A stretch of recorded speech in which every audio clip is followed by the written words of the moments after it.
You are listening to the Project Management Podcast. We bring project management topics to beginners and experts.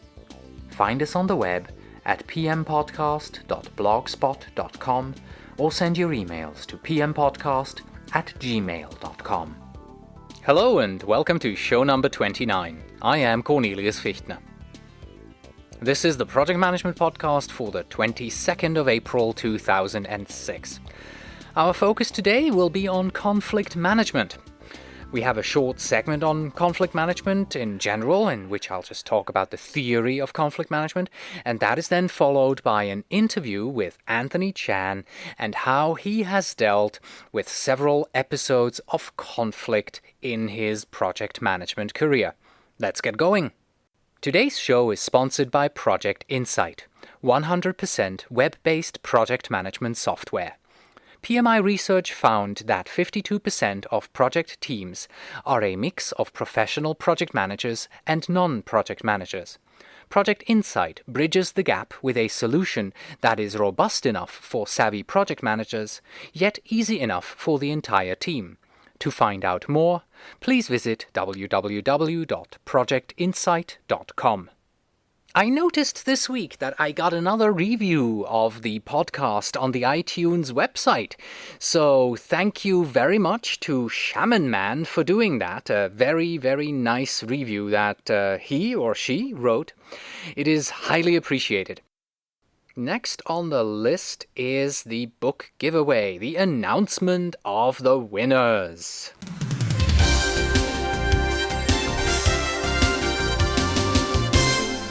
And the winners are Mariusz Szmatrejek from Torun in Poland and Eric Vale from Sao Paulo in Brazil. Congratulations to both of you.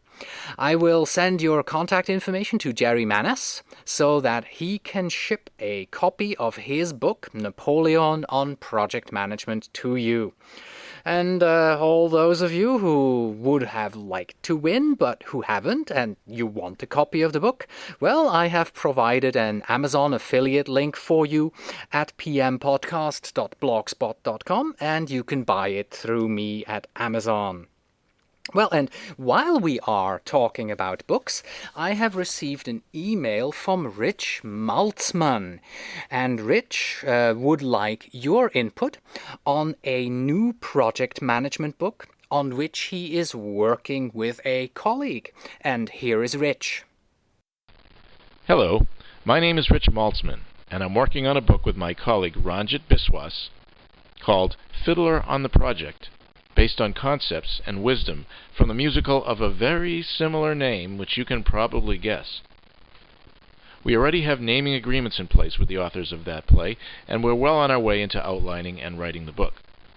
I would like to challenge the listeners of this podcast with their thoughts on how you think managing a project is evoked by the theme and story, or even particular characters or lines from Fiddler on the Roof. We have much of this already captured, but as you know from experience, there's no wisdom like the wisdom of a wise crowd, and there's no question that Cornelius draws a wise crowd. If you'd like, send your comments to me at exclaim@verizon.net. That's EXCLAIM at Verizon, VERIZON.net. Comedy is welcome. After all, the musical is a dramatic comedy, and so are some projects. So if you see a little of Fiddler on the Roof in any of your projects, send a note to exclaim@verizon.net. Thanks!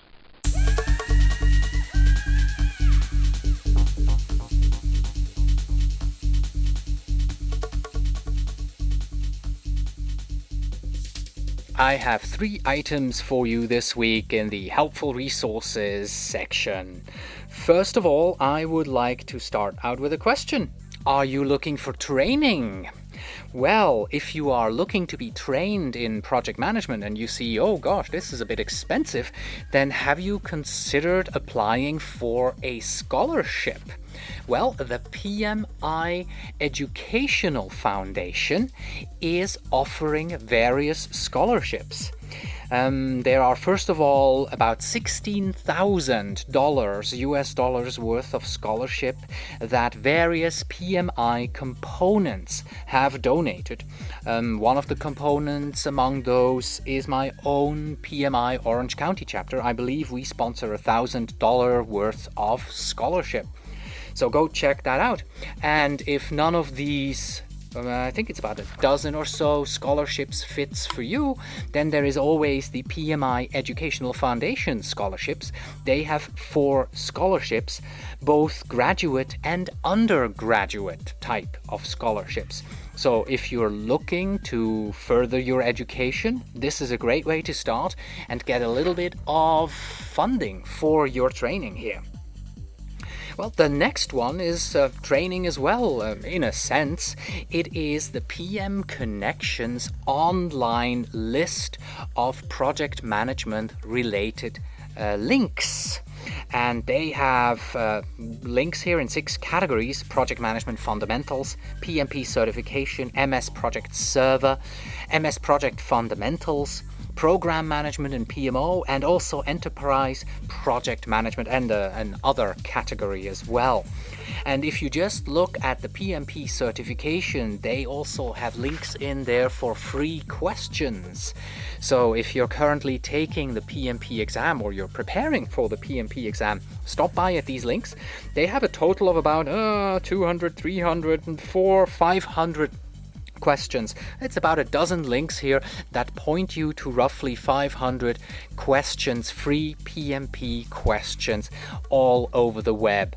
For some of them you have to sign up, and others are just completely without sign up and free. The final item that I have for you is: what's project portfolio management, PPM, and why should project managers care about it?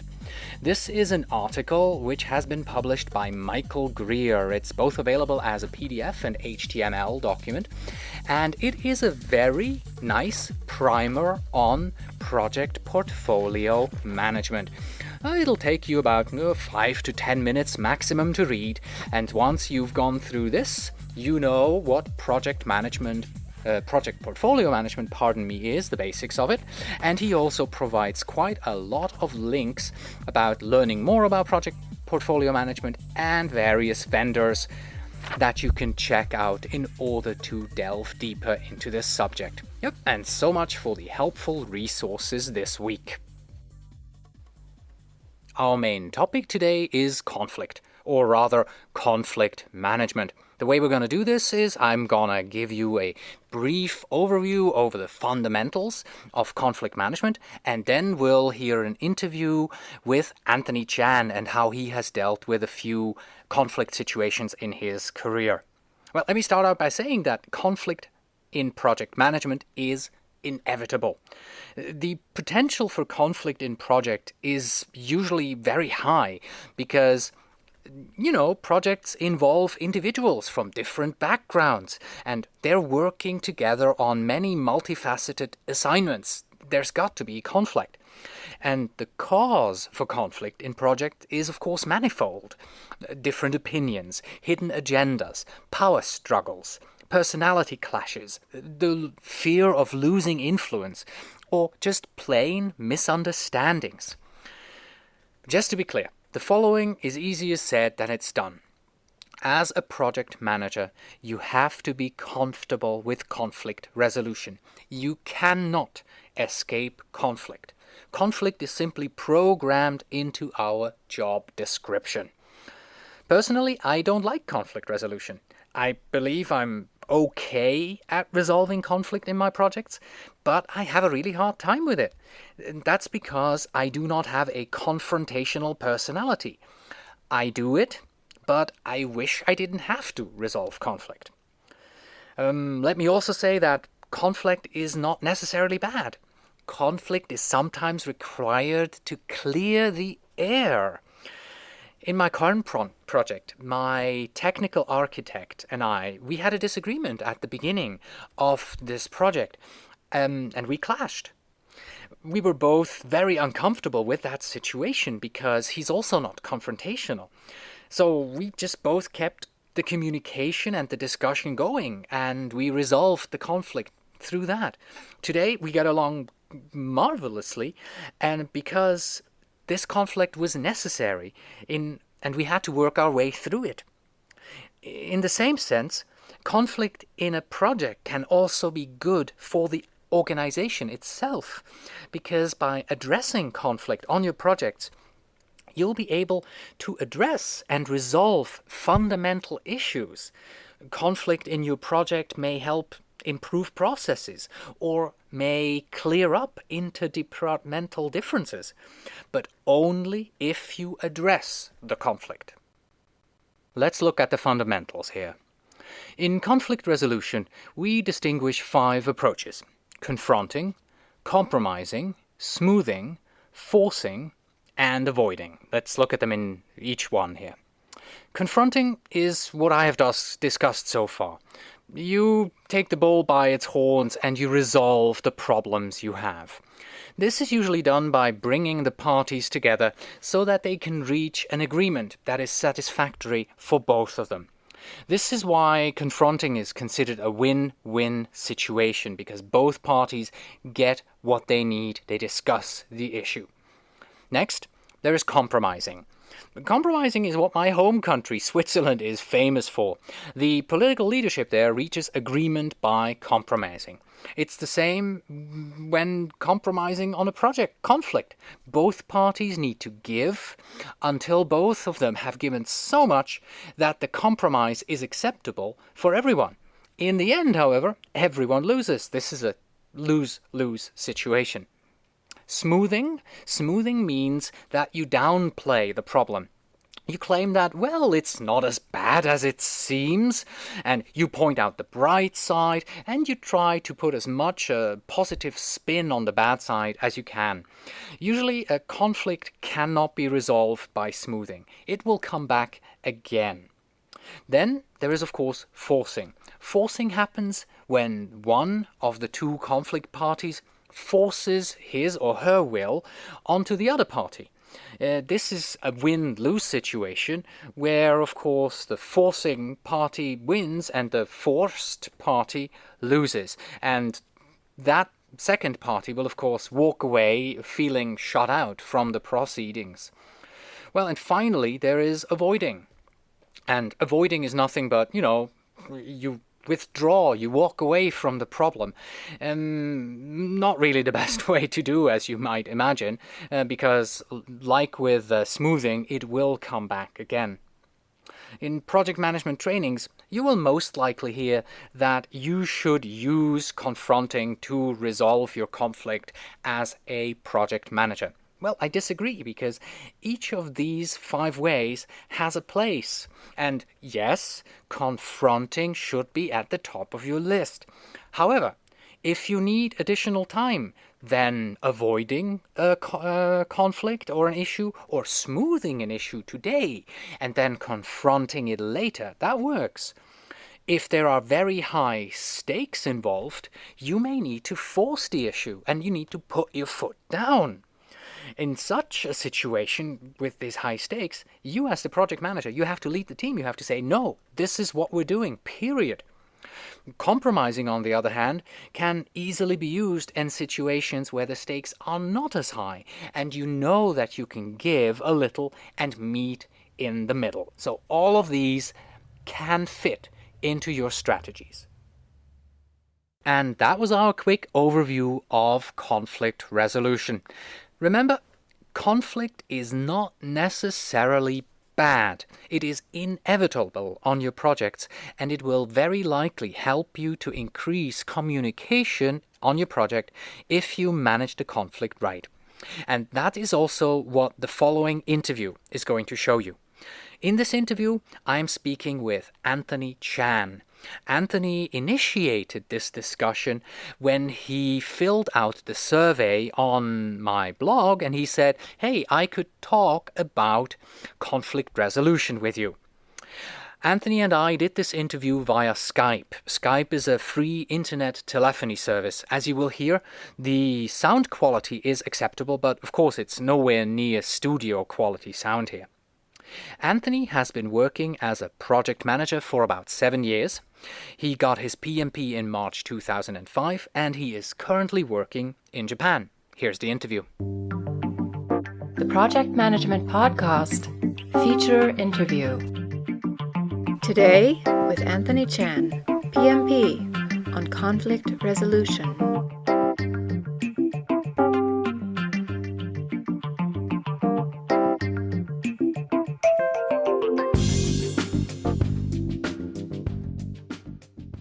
Well, first of all, Anthony, thank you very much for being on the show with us today. I appreciate your time.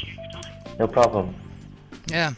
Now, first question for you here. Have you always worked as a project manager?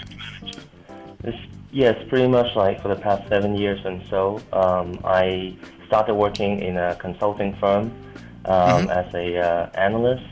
But then the consulting firm basically had a track for me to move on to be like a lead, project leader, project manager type of role. So I pretty much started doing that like 7 years ago.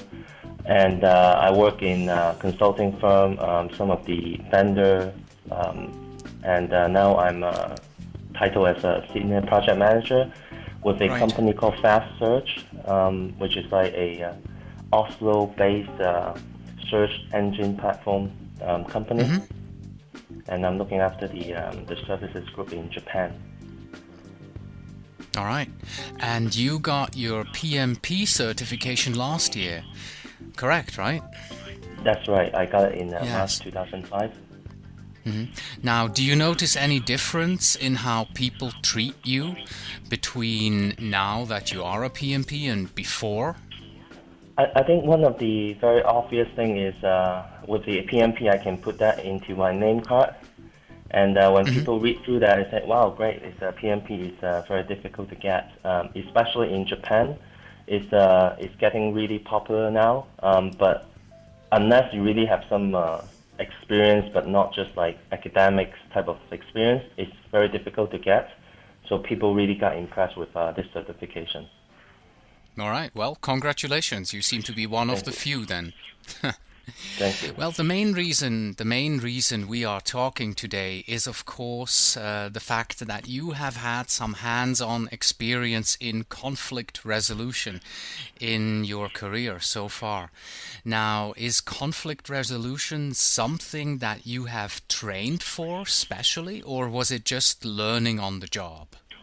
I think it's really just learning in the job. Like when I was in a consulting firm, we have a very good sort of business framework that we train up, pretty much got trained up for everyone. But in terms of conflict, it's kind of difficult because there's nothing like a very hard skill and like fixed approach you can do. So it's pretty much like learning through experience.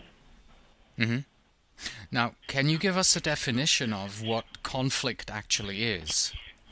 Well, I actually recently been using the Wikipedia, so I just picked the definition there. I see conflict is a state of opposition, disagreement, of incompatibility between two or more people. So, and I think that's really true. So I just want to quote that from there. Right. So in other words, people just don't have the same opinion of something, and thereby a conflict arises. That's right. Yes. Yeah. As we prepared for this interview, you identified 4 key conflict moments in your career, and we're going to want to take a look at those a little bit more in detail. And those are the conflict with a stakeholder, conflict with a superior, conflict with a peer, and conflict with a subordinate. So let's just start at the very top of this list here. What was the conflict that you had with the stakeholder? Yeah, so I like to basically just share some of the experience I have with the audience. There was one experience I had with a stakeholder, and that's like back in '99. I was doing a project in UK. What happened was we were invited as a consulting firm to help a senior management team with a UK broadband service providers. They want us to come in and help them to fix some of the requirements and do some implementation planning. We did something similar before, but one of the stakeholders got assigned to the project. he didn't really appreciate our involvement for the fact that he was involved and leading the project for some time and nothing solid came up. So we got a lot of pressure or objection from him, and it's not been very cooperative. But how we addressed that was we tried to work closely with the team, address some of the issues, why certain things are not moving along, and at the end of the day, we came up with some of the presentations that helped that stakeholder to present those in his management meetings. We make him look really good, and after 3 weeks of hard work, we start to get some friendly sign from him, and he's start willing to work with us. So this is one of the lessons I learned from this project is to really make that stakeholder looks good, even though initially he might have some opposition against you, and to deliver what you agree, even though there may be a lot of objections, and but maybe we can start working with some assumptions and try to refine it later on. And the key thing is to communicate to all the parties, because some people may not like what we propose in the beginning, but we want to make sure like everyone is on the same page so there's no different messages. So that's the experience I have with the stakeholders. What would you say is the root cause of this conflict? Was it a communications problem, or was it the fact that the stakeholder maybe was fearing loss of power, or what do you think it was? I think it's very much the fear of losing the power and getting embarrassed for the fact that he'd been running the project for some time and nothing really solid came up. So that's why we want to address the main cause of the reason that we perceive, which is like embarrassment and doesn't look good to his management team. So we try to create something that can help him to look good. And then I think at the end of the day, it's like we try to help him to address his issue, but not embarrass him. Well, so much for the stakeholder. Let's move on to the superior. Why don't you give us an overview of what the issue was with that conflict there? Sure. It's again another project I did. It was actually the same project in UK. I was hosting a design workshop, and it's an IT project, and we got a lot of like technical vendors coming into the meeting. Some flew in from Switzerland, some flew in from US. We were working out in UK. In the middle of the meeting, a superior of my company, basically we have many teams, and I was a leader of one team, and then there's a manager coming from another team. He walked straight into the meeting and say like, what's going on? And because he knows some of the vendors there, and he said, well, let's talk about something of his interest. Then my vendors basically got upset, and like I told them to do certain thing, and we agree with that, and then there's a distraction from there.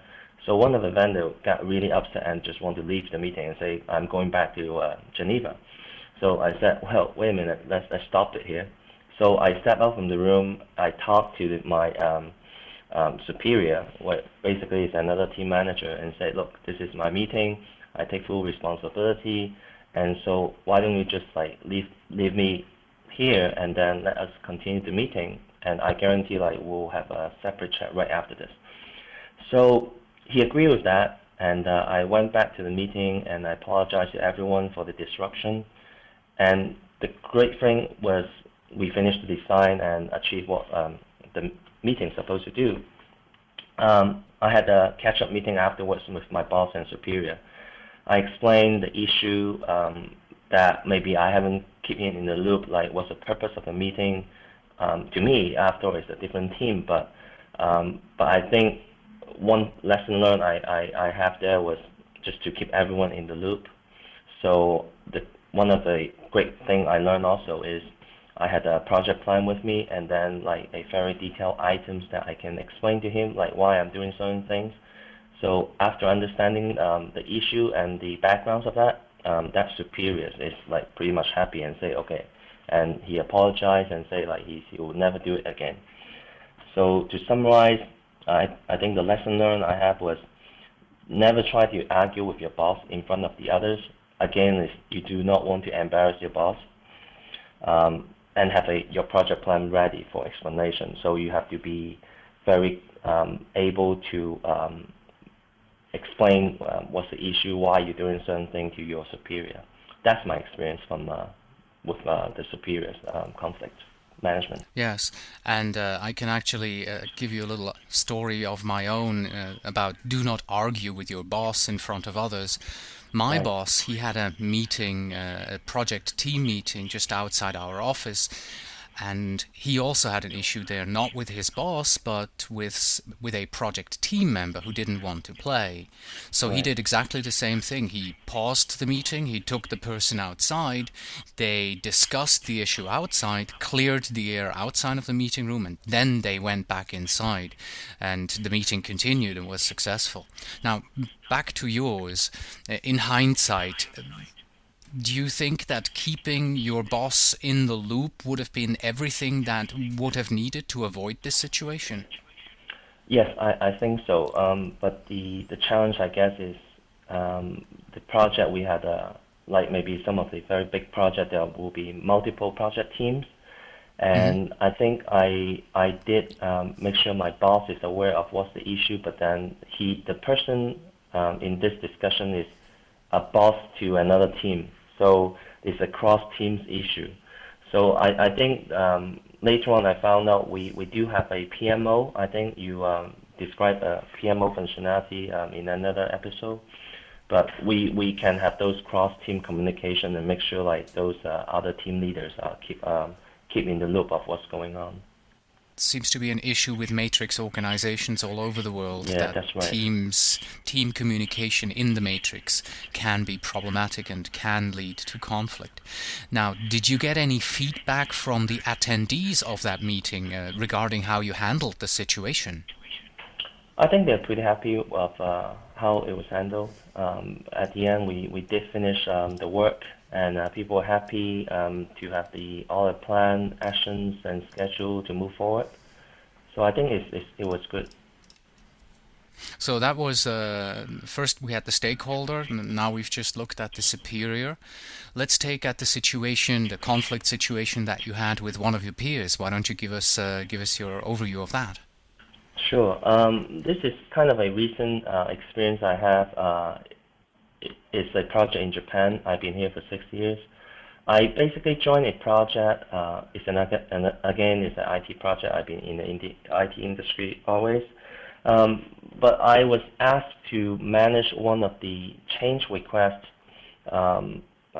definition project with my customers. What happened was we had a development project with a customers which was managed by a English-speaking PM. By saying that is simply because we are in Japan and she doesn't speak Japanese, so that have some language issues. But with that, because her team also doesn't speak Japanese, so what happened was they tend not to communicate with the customers and work something on their assumption. So when I brought in my discussion after having a chat with the customer regarding a change request, my peers start questioning my findings. She was asking like why all this issue never came up before, and apparently she didn't know that her team actually didn't talk to the customers, which was one of her assumptions. So how I resolved that was I said, well, I talked to the team, and I'm not sure what happened in the past because I joined the project in the middle of the heat of it. So what I did was I brought her team member to meet with the customers and went through all the issues. They do have some kind of language issues, but I helped like interpreting them. So at the end, it went pretty well, and so everyone is happy.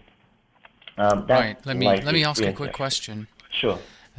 Just so that I understand this correctly. So first of all, there was a language problem. They didn't speak Japanese. And second, they also didn't even speak to the customer themselves.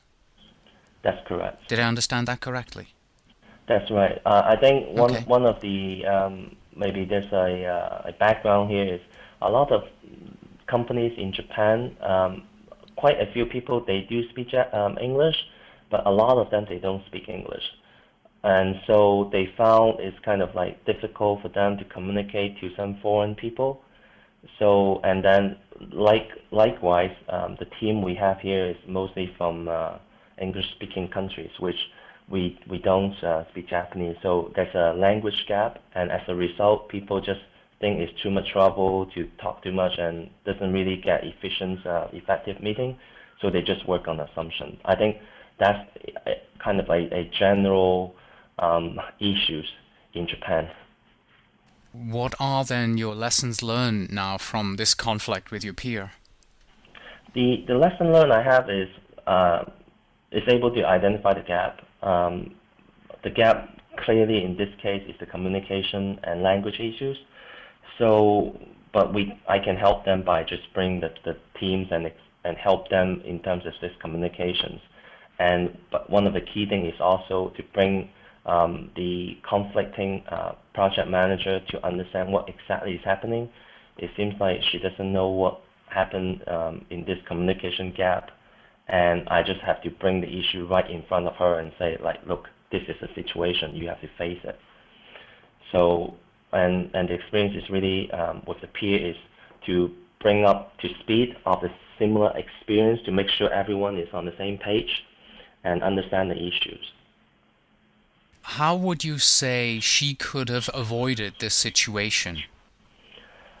I think one thing is for the project manager, in this case for her to get more involved at the on-site, because what happened is I think she kind of managed like just delegate the people to do something and get some status, but it seems like the team member may not have clearly communicate the status. Because we have an IT project and sometimes engineers does not communicate something too well. They are doing a good job by themselves, but they would find problem like updating the project manager about the status, what they have done, what are the challenges and all that. Be more involved as a project manager, right? Yeah, yes, exactly. The fourth conflict on your list is the one with your subordinate. Now, how did that come about? Yeah, so the experience I have is recently I have a team meeting trying to respond to some of the requests for proposal RFP. During the meeting, one of my team members just attacked me and said, hey, this is not good and it's a waste of time for the meeting. I was honestly shocked because I talked to this person before and asking for comments. One of the challenge I had was it's because of a matrix organization. I did not manage that person directly, so he's kind of like a subject matter expert in a way. But I was really shocked because there's all the other people in the meeting, and they just look at each other and say like, "What's going on?" Right. So he didn't give you any indication about that that he doesn't like what you did and that he was going to attack you during the meeting beforehand. No, he did not. So I was shocked. Oh. And right. I think, yeah, it comes to the experiences like what you mentioned earlier. What I did was I brought him outside the meeting room and had a chat with him and say, look, this is the goal. What kind of thing that we can work together and make sure it works. So he understands that he should be a little bit calm and be positive and constructive. So after we went back to the meeting room, and then I asked like, okay, so how we can improve it? So if there's some objection, that's okay. So let's be constructive and get something work out. So we had a chat and it went out fine, which was good. And but the thing is, the lesson learned again here is just be ready. Like there's always people in your team who would just come in a very hostile manner.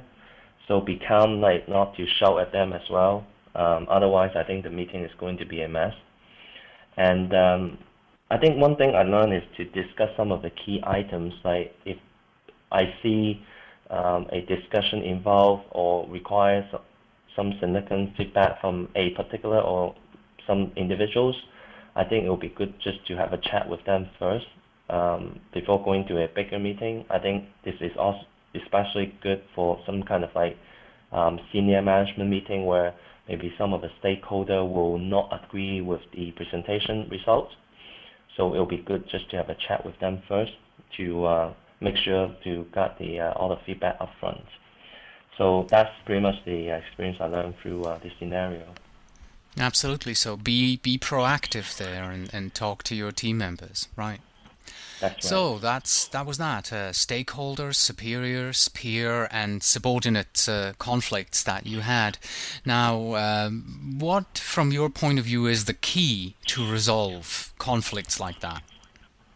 I think the key thing is communication, as like most of the other project management issue will be resolved by communications, as in the what's taught in the project management. I think communication is the key. So throughout the years, I have learned a few techniques that I hope that I can share with the audience here that can help people to do a better communication. Absolutely. Please do. Yeah, so I learned, this is especially I learned in the US and in the English-speaking world. There's a lot of whiteboard or flip chart used in discussion. I think it will be good to use them just for the fact that everyone can see the same thing, while sometimes people just describe what they think in their head, but people interpret something differently. So I think a whiteboard or flip chart will be great for discussion. And one thing I also learned is using alternating colors for describing the actions and on the whiteboard on the flip chart. So we can highlight and make sure like people not getting sleepy just reading off from the same colors on the whiteboard. And the last thing is, at the end of the meeting, it will be good to review the action items left on the board or the flip chart, and to assign who will do it, what will be done, and by when it will be finished. So in this case, it can be very clear. You can see what is actually need to be done and by when it will be done, and it will just save the time of someone to write up the minute as well. But because it's very clear, people understand it. The experience I have, sometimes people have a discussion but forgot like what's the action items, and so nothing being followed up. So this is like some of the skills I learned in the past years that I would like to share with the audience. Right, thank you very much. I absolutely agree. A whiteboard is a very powerful tool. A flip chart is also a very powerful tool, and I've used them extensively in my career as well. Let me ask you a follow-up questions about these 4 types of conflict that you had. Out of the 4, which one was your biggest challenge, and why was that your biggest challenge? The biggest challenge, I think, is probably I think it will be probably the peers. For the fact, I think I deal with a lot of senior management before, and I think most of them are reasonable. So if they object you with something, then probably there is a reason. Subordinate is basically, I'm not sure whether it's the right way to do, but you always can pull the rank. You are senior than them, and you can bring them out and have a chat later on. But peers is something, from my experience, is usually I work out from mutual respect. So I expect the other people will do the same thing. But sometimes when a peer becomes hostile, then you have to think of like how you want to deal with that. You want to deal with them in person, or you want to escalate that to your boss. So, but the ways I did it was I faced directly with them and get it resolved. So, but it's still something that I'm not really comfortable sometimes, to be honest. But so from my perspective, this is the most difficult. Now, here's a question I just have to ask you. Is conflict resolution different in Japan than in Europe or the USA? What's your experience here? I work in all these locations, and I think in Japan, the conflict is, I think some of the Western world is more advanced, like you just walk to the person and explain the issue and express your concerns and just talk things through. In Japan, it's a little bit different because a lot of decision is made as a group. And so, for example, you go to a meeting, and then if one person rejects the whole thing, in Western world, then as long as the superior, the decision maker, say this is a way to go for it, then it's fine. But in Japan, it's all like a consensus. So if one person rejects the discussion result, then the whole process got delayed. So this is one of the main difference. So you probably want to make sure like all the people involved are on the same page and they understand the pros and cons and agree to move in the same direction. That's very key. So in Japan, there's a practice like before a main meeting, like people would just walk to different people's office and make sure everyone is on the same page and agree what they want to do. And the actual meeting itself will be something like just a final discussion and say, well, we all agree and let's go forward. So I think that's the difference. All right, thank you very much. That's quite interesting. Now, to sum it all up, what advice do you have for project managers out there? What's the best thing they can do when they get into a situation where they have to resolve a conflict? I think the key thing is do not back away from it. You, as a project manager, you have to face it. That's the key. How you deal with it is a different thing. So in this chat, I just want to share my experience. But the key thing is has to face it, because if you let the conflict still keep going, it's going to damage your project. All right, thank you very much. Let us move on to the final 10 questions, the 10 standard questions that I ask every project manager here during an interview. So let's get rolling here. Number 1, what was your favorite project? My favorite project was like the first project I actually done. It's a project done in Hong Kong. We were building a world first interactive TV home shopping, like the TiVo service in US, and we did it like 12 years ago. So it was really technically challenged, and in project management wise, it's very challenging. So I really like that. All right. Number 2, what project would you like to have managed? I would actually like to manage that project I mentioned earlier, the interactive TV. I joined the project as more like a engineer myself. So I saw a lot of challenges, and just thinking back, it would be great that I actually would be able to manage and get involved as a project manager. Mm-hmm. Number 3, what is your favorite project management book? That's interesting. I actually, to be honest, I didn't read a lot of project management book. One of the book that I read was the PMBOK. I think it summarized and structured out the project management activities very well and categorized them into different groups. But one of the things that I study is in the consulting firm, we have something called a BMI. It's called Business Integration Methodology. I think it might be available on the internet or something, but it's similar to what the PMBOK is. Like it describes like the different group communication and the cost, the quality, the time, and all that. So I really enjoy that one. Number 4, what is the topic of the next seminar that you are planning to attend? I haven't got a definite plan, but if something is available, I would like to learn more actually about conflict management myself. Number 5, what is the best way to make a project fail? The best way to make a project fail is to stop talking to people. You just work on something by yourself and everyone just go different direction. I think that's the best way to make a project fail. Mm-hmm, mm-hmm. Number 6, how do you like to celebrate a successful project? Okay, this is the best part. I usually work with a team of like maybe 10, 15 people. So when there's a project successful, I usually just take the team out for a big night drinking. Number 7, in your projects, where do you focus most of your attention in order to be successful? The key is communications, make sure everyone on the same page, and the other is to really keep a close track of all the issues and the status of the project. I think that's the key. Number 8, if you were not a project manager, what would you like to be?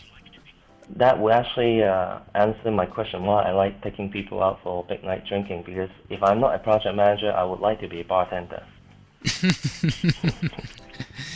Number 9. What is the one thing that a project manager cannot live without?